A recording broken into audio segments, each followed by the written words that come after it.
Hello friends, नमस्कार। आप सभी को नमस्कार, सभी का वेलकम इस क्लास में। You all are welcome to this class. Live class में जितने स्टूडेंट्स ऑलरेडी ज्वाइन कर चुके हैं, क्विकली वो कंफर्म करें आपका audio video it's accessible to you. So all live class students please confirm quickly your audio video is okay. So जो student already join कर चुके हैं, क्विकली वो कंफर्म कर देंगे। तो चलिए हम शुरू करते हैं आज का डिस्कशन। आज का जो हमारा टॉपिक रहेगा वो रहेगा integrated banking ombudsman scheme. Integrated ombudsman scheme, not banking scheme, integrated ombudsman scheme. तो ये हमारे जनरल बैंकिंग टॉपिक्स का पार्ट है which is based on RBI और गवर्नमेंट गाइडलाइंस और इंडियन लॉ। और ये सभी बैंकर्स के लिए, वो किसी भी स्केल में हो या किसी भी बैंक में काम करते हो, सो सभी के लिए ये इक्वली इंपॉर्टेंट सेशन है। तो चलिए शुरू करते हैं इस सेशन को। RBI notified the scheme under section 35A of banking regulation act, section 45L of RBI act and section 18 of payment and settlement systems act, and scheme became effective from 12th of November 2021। तो यहाँ पे दो important बातें बताई गई हैं। तो integrated ombudsman scheme, इसका जो नोटिफिकेशन है इसमें 3 अलग अलग एक्ट्स हैं। So one is banking regulation act जिसमें सेक्शन 35A है। Second one is RBI act जिसमें सेक्शन 45L है। Then section 18 of payment and settlement systems act. तो ये 3 एक्ट हैं। सो बैंकिंग रेगुलेशन एक्ट में बैंकों के लिए इस स्कीम का नोटिफिकेशन हुआ। आरबीआई एक्ट में नॉन बैंक फाइनेंस कंपनीज के लिए नोटिफिकेशन हुआ।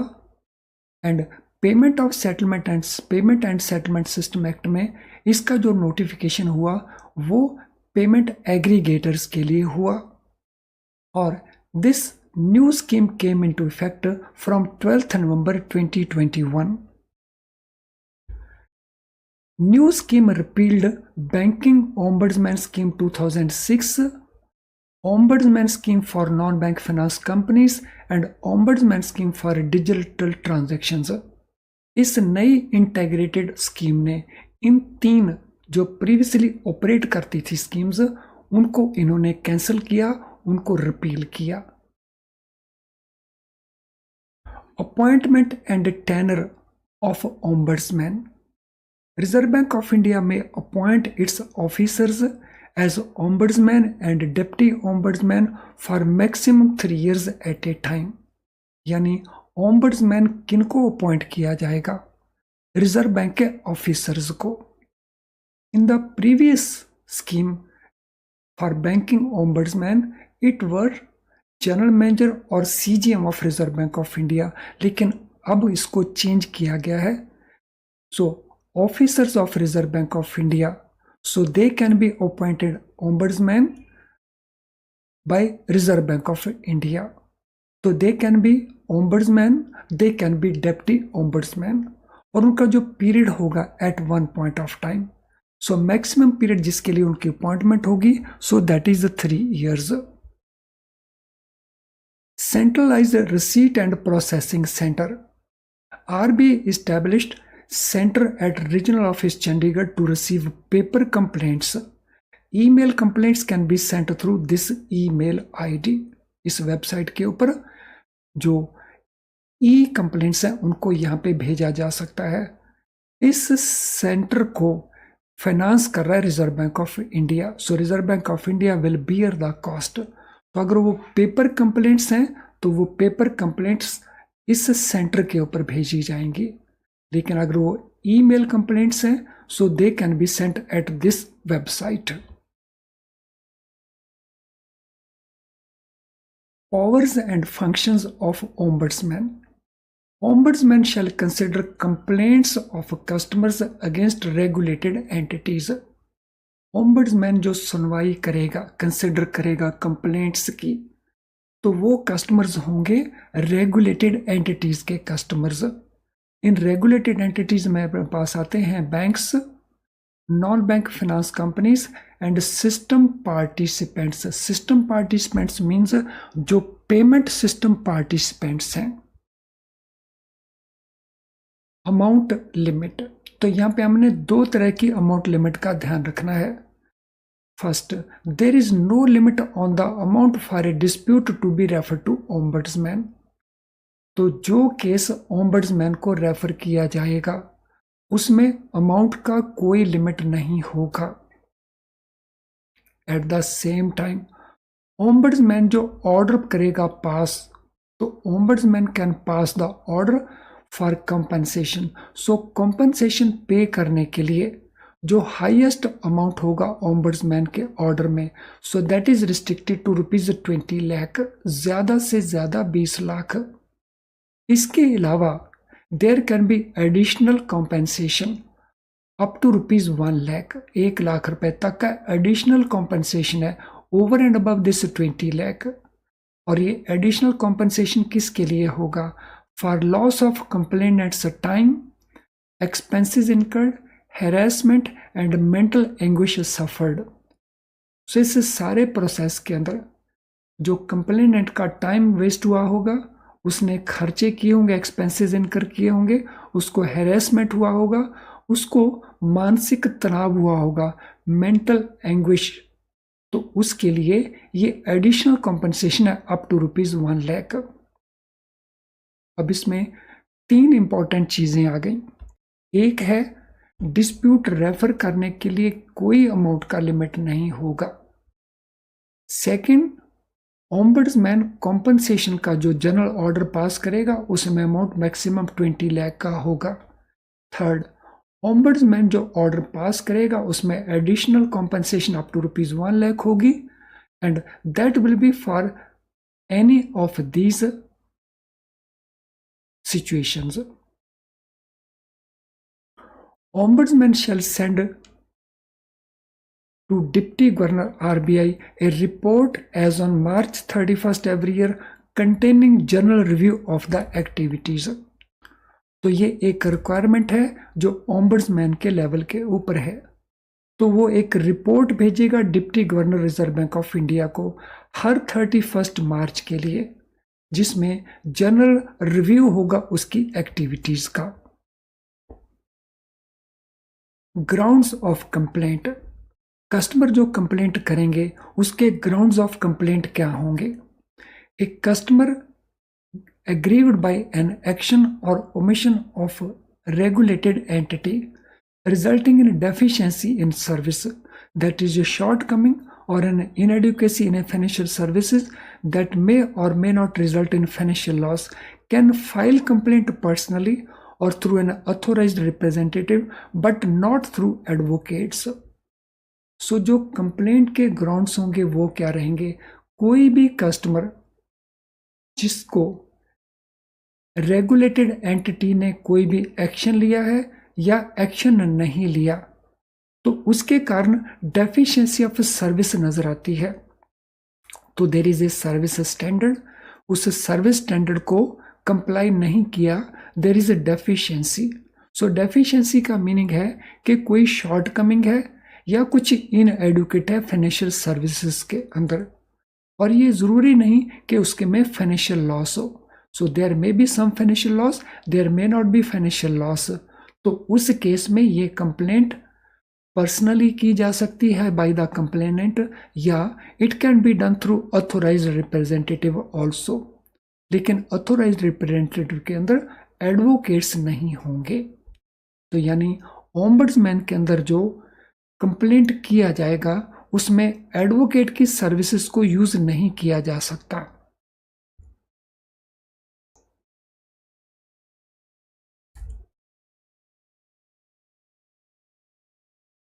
ग्राउंड्स फॉर नॉन मेंटेनेबिलिटी, सो कौन से वो रीजन होंगे जिसके बेसिस के ऊपर जो कंप्लेंट है उसको अलाउ नहीं किया जाएगा? So those complaints are not allowed which involve तो कौन कौन सी वो कंप्लेंट्स हैं जो अलाउ नहीं होंगी? नंबर 1, कमर्शियल जजमेंट और डिसीजन। सो बैंक का कमर्शियल जजमेंट है या कमर्शियल डिसीजन है, उसमें ये कंप्लेंट एप्लीकेबल नहीं बनेगी। A grievance not address to ombudsman directly. So अगर कोई तकलीफ है कस्टमर को तो वो डायरेक्टली ओम्बड्समैन को नहीं एड्रेस की जाएगी। अगर उसको डायरेक्टली ओम्बड्समैन को एड्रेस किया गया तो वो भी नहीं लुक इनटू किया जाएगा, क्योंकि पहले कंप्लेंट करना होगा बैंक को या रेगुलेटेड एंटिटीज को। General grievance against management. So sometime जो एम्प्लॉइज हैं या दूसरे लोग हैं उनका कोई जनरल ग्रीवांस है अगेंस्ट द मैनेजमेंट, तो उस कंप्लेंट को भी मेंटेन नहीं किया जाएगा। ए डिस्प्यूट बिटवीन आरईज। अगर रेगुलेटेड एंटिटीज के बीच में कोई डिस्प्यूट है, जैसे दो बैंकों के बीच में डिस्प्यूट हो सकता है, बैंक का डिस्प्यूट एनबीएफसी के साथ हो सकता है, dispute involving employ employer relationship of regulated entities. तो रेगुलेटेड एंटिटीज के अंदर अगर वो डिस्प्यूट एम्प्लॉय और एम्प्लॉयर के बीच की रिलेशनशिप का है तो उसको भी इस स्कीम में मेंटेन नहीं किया जा सकता। Complaints also not allowed if matter is pending before और सेटल्ड और डेल्ट विद बाय ओम्बड्समैन। अगर कोई ऐसी कंप्लेंट है जिसमें मैटर ऑलरेडी ओम्बड्समैन के पास पेंडिंग पड़ा है, या मैटर ओम्बड्समैन ने सेटल कर दिया है, या ओम्बड्समैन ऑलरेडी उसको डील कर चुका है, तो वो कंप्लेंट भी नहीं बनेगी। और pending before any court, settled और dealt with by any court. अगर वो इशू किसी कोर्ट के पास पेंडिंग पड़ा है, या कोर्ट ने उसको सेटल कर दिया है, या कोर्ट ने उसको डील विद कर दिया है, तो वो भी कंप्लेंट एप्लीकेबल नहीं बनेगी। Complaint is abusive, frivolous, vexatious in nature. अगर वो देखने से लगता है कि कंप्लेंट गलत रीजंस के कारण की गई है, कंप्लेंट लग रहा है कि झूठी है, कंप्लेंट गलत इरादे से की गई है, तो उस कंप्लेंट को भी एंटरटेन नहीं किया जाएगा। और complaint is made after expiry of limitation period under limitation act. So अगर कंप्लेंट किया गया है लिमिटेशन पीरियड एक्सपायर होने के बाद, और लिमिटेशन पीरियड है लिमिटेशन एक्ट के मुताबिक, तो जिन केसेस में लिमिटेशन पीरियड एक्सपायर हो जाता है तो वो केसेस किसी कोर्ट को रेफर नहीं किए जा सकते।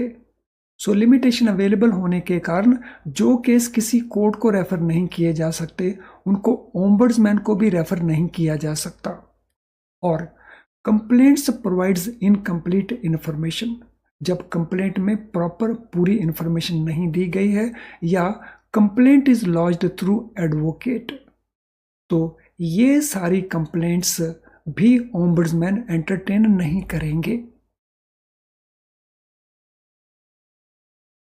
नो प्रोसीजर क्या रहेगा? So what procedure will ombudsman follow? A complaint should be made first to RE. तो कस्टमर के द्वारा पहले ये कंप्लेंट किया जाएगा आरई को, रेगुलेटेड एंटिटी, जिसमें हमने नोट किया है बैंक्स भी हो सकते हैं, नॉन बैंक फाइनेंस कंपनीज भी हो सकती हैं, और पेमेंट जो एग्रीगेटर्स एटसेट्रा हैं, पार्टिसिपेंट्स हैं, तो वो भी इसमें पहले उनको कंप्लेंट की जाएगी। Then it can be made to ombudsman within a period of 1 year. तो उसके 1 साल के अंदर ये कंप्लेंट ओम्बड्समैन को किया जा सकता है। लेकिन कौन कौन सी कंडीशन सेटिस्फाई हो तो की जा सकती हैं? पहला, complaint was rejected by RE. RE ने उस कंप्लेंट को रिजेक्ट किया, और complainant is not satisfied with reply from RE. तो आरई ने रिप्लाई तो दिया लेकिन कस्टमर उसके साथ सेटिस्फाइड नहीं है, या complainant had not received any reply within 30 days after RE received the complaint। तो रेगुलेटेड एंटिटी ने उस कंप्लेंट का कोई भी रिप्लाई नहीं दिया 30 दिनों तक, जब आरई ने उस कंप्लेंट को रिसीव किया। तो हमारे पास यहाँ पे 3 सिचुएशंस हैं। उसके 1 साल के बाद ये कंप्लेंट ओम्बड्समैन को किया जा सकता है। तो ये 3 सिचुएशंस कौन कौन सी हैं? पहली, जब कंप्लेंट को रिजेक्ट किया गया बाय RE, तो ये पहली सिचुएशन है। दूसरी situation, reply given by RE लेकिन कस्टमर इज नॉट सेटिस्फाइड। और तीसरी, no reply given by RE within 30 days from the date RE had received the complaint. तो इन तीनों में से अगर कोई एक हैपन होता है इंस्टेंस, तो उसके 1 साल के अंदर ये कंप्लेंट ओम्बड्समैन को किया जा सकता है। No power to call information.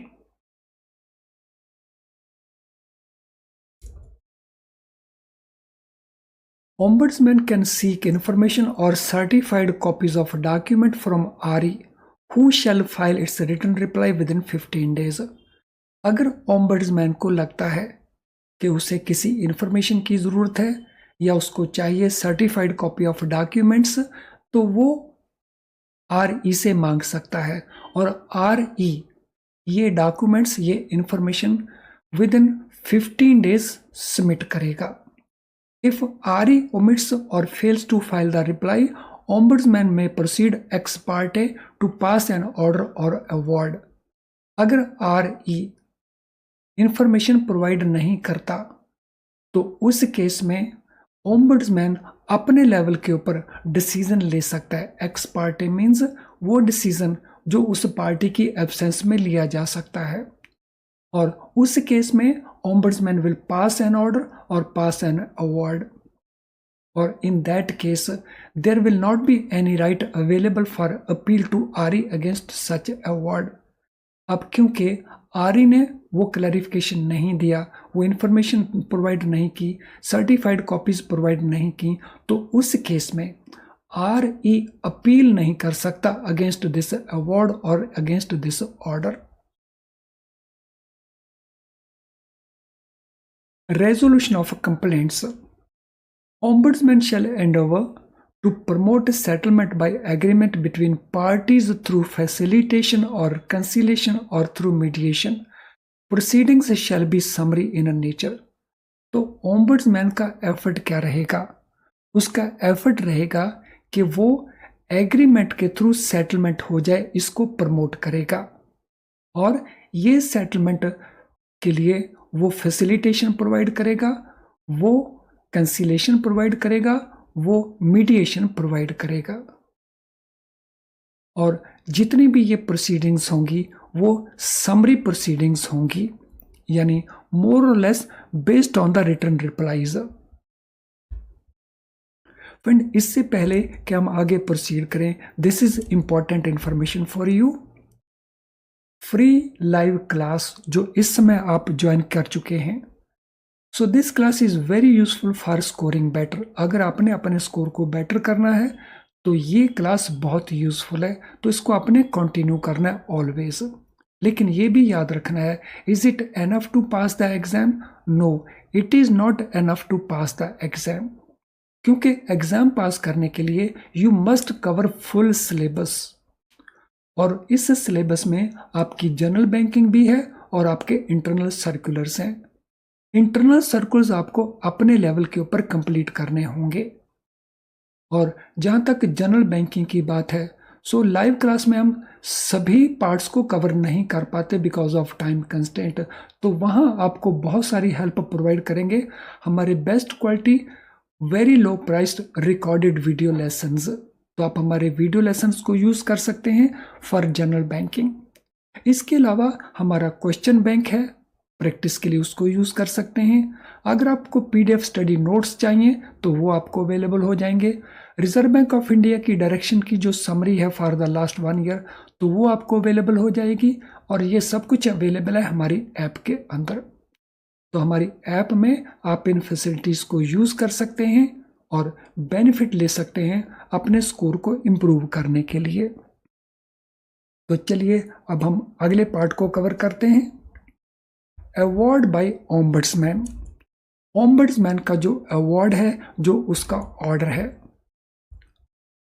award shall direct the RE for specific performance of its obligations and compensation for any losses suffered by the complainant. तो ओम्बड्समैन के ऑर्डर में there are two things. One is specific performance of its obligations. तो RE की, बैंकों की, NBFCs की जो specific obligations हैं उनको वो परफॉर्म करेंगे जो उन्होंने परफॉर्म नहीं थी की, जिनके कारण वो डेफिशिएंसी थी.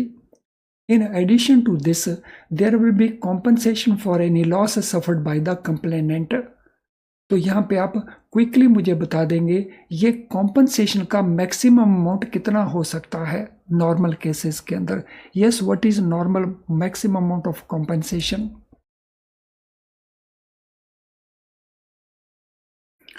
Yes, this compensation can go up to rupees 20 lakh in a normal cases.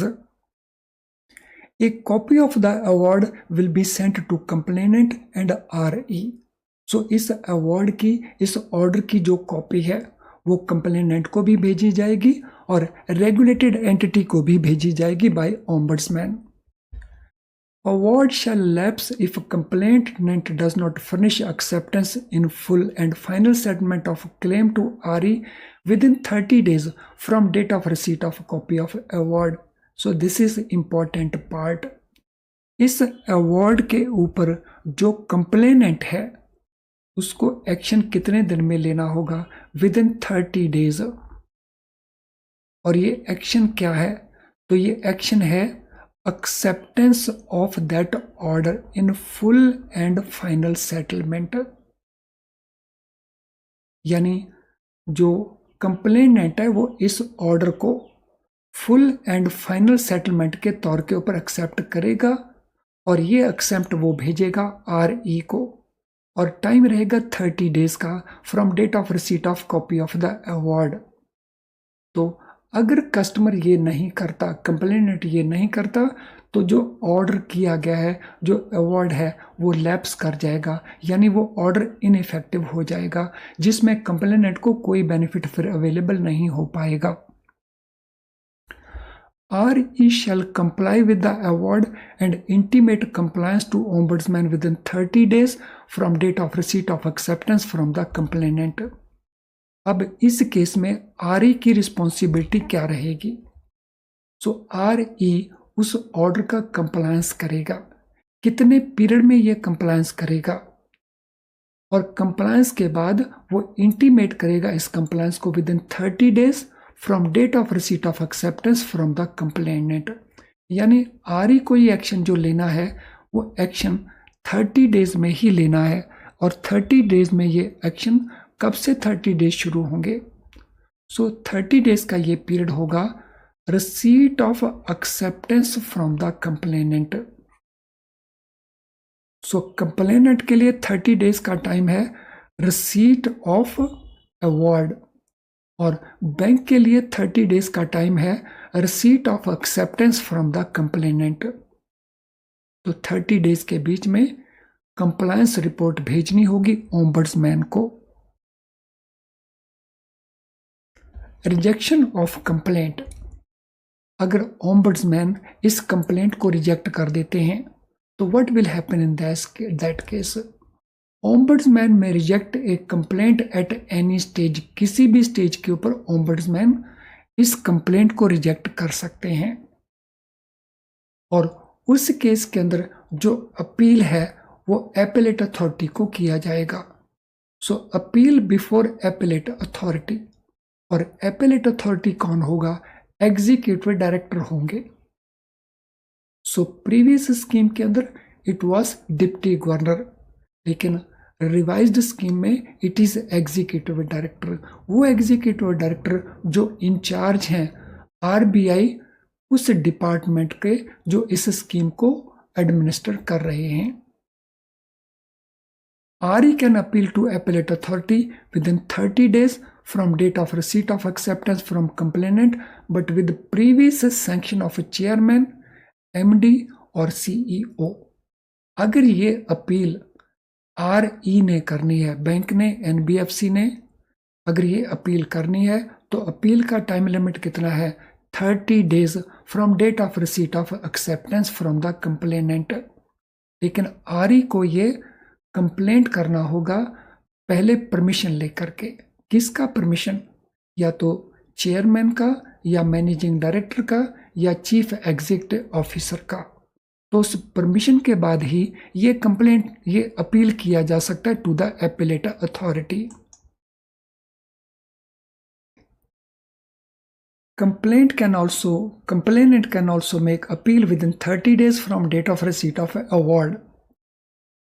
Complainant अगर इस अवार्ड को एक्सेप्ट नहीं करता और वो अपील करना चाहता है तो वो भी अपील कर सकता है एपेलेट अथॉरिटी को, और उसके लिए भी अपील करने का टाइम लिमिट 30 डेज का है। लेकिन उसके लिए 30 डेज स्टार्ट होंगे from date of receipt of award.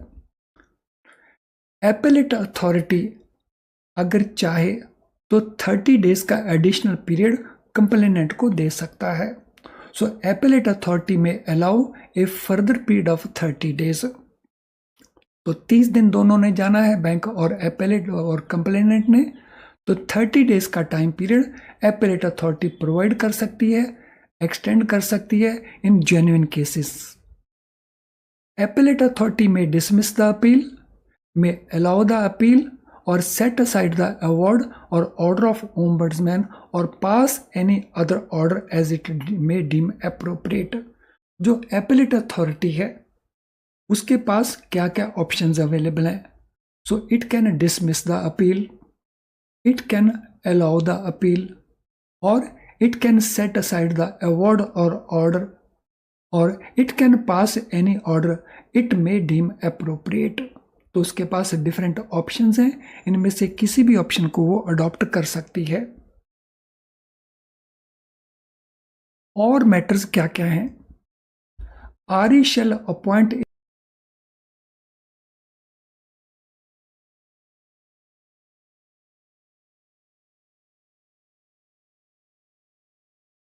PNO shall represent RE and furnish information on behalf of RE for complaints filed against RE। तो हर एक RE को अपॉइंट करना पड़ेगा प्रिंसिपल नोडल ऑफिसर, और उसकी पोस्टिंग होगी उनके हेड ऑफिस के अंदर, और ये बैंक के RE के जनरल मैनेजर से नीचे नहीं होगा। तो at least it should be a general manager. और इसका काम क्या रहेगा? ये आरई को रिप्रेजेंट करेगा बिफोर ओम्बड्समैन। इंफॉर्मेशन सबमिट करनी है ऑन बिहाफ ऑफ आरई, तो that information will also be submitted by principal nodal officer. RE shall display name and contact details of nodal principal officer in their branches.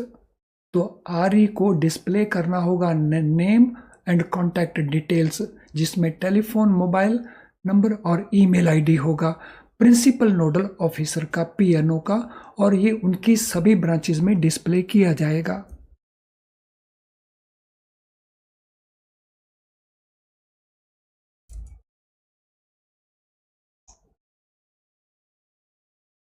Well friends, ये सारे के सारे aspect हमने integrated ombudsman scheme को लेकर के cover किए हैं। आज के सेशन से रिलेटेड अगर आपका कोई भी क्वेश्चन हो तो आप अपने क्वेश्चन को टाइप कर सकते हैं in comment box of this video. तो आपके क्वेश्चन का हम सूटेबली आंसर करेंगे और आपकी हेल्प करेंगे। इसके अलावा अगर आपकी कोई और क्वेरी हो तो उसे आप हमें इस ईमेल आईडी के ऊपर भेज सकते हैं। आज का सेशन अगर आपको यूजफुल नहीं लगा तो आप डिसलाइक ज़रूर कर सकते हैं, लेकिन अगर आपको यूजफुल लगा तो मेरा रिक्वेस्ट है इसको लाइक करें, अपने सोशल मीडिया अकाउंट के ऊपर इसके लिंक को शेयर करें ताकि उसका बेनिफिट और लोग भी ले सकें। हमारे चैनल को अगर आपने अभी तक सब्सक्राइब नहीं किया है तो आप हमारी नोटिफिकेशंस को मिस कर रहे होंगे, यानी कुछ क्लासेस को मिस कर रहे होंगे।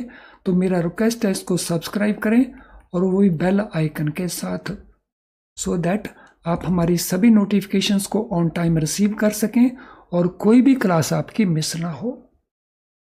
तो चलिए अब आज के सेशन को हम वाइंड अप करते हैं। Thank you friends.